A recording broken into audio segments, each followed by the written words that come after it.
Yung isang pack niya, meron na siyang 15 sachet na talagang 15 days mo iinumin para makita mo yung resulta sa katawan mo o sa sarili mo. Ito kasi nagtitrending kay Well Catcher talaga namang white kidney beans na authentic mga pangga. Bakit? Dahil sugar depends na siya, premium probiotic state pa siya, tapos may natural extra. Naka-discount sale yan siya. Ito yung pinaka-appearance ng first sachet nila. Discounted guys, walang masama sa supplement. Like kong sinasabi. And the same time, dahil nga Well Catcher to, Beb, eto ha, ang supplement, good as good naman as long as hindi ka galing opera, hindi ka nagme-maintenance, at hindi ka nagbe-breastfeeding. Kung gusto mo talagang mag-take ng ganito, supplement from Well Catcher, pwede naman. Basta lang, magpa-check ka muna kay doktor mo para at least guys, sigurado tayo. Kasi nga, syempre, kung nagme-maintenance ka, o kaya galing kang opera o nagbe-breastfeeding ka, kailangan mo talagang magpa-check muna kay doktor. Eto ha, para sa akin, iniinom ko siya bago ako kumain. Yes po, bago ako kumain, isang sachet every day. Every day, isang sachet ko siya iniinom. Ayan yung link niyan.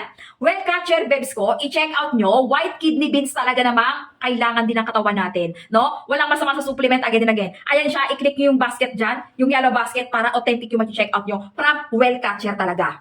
Check out na!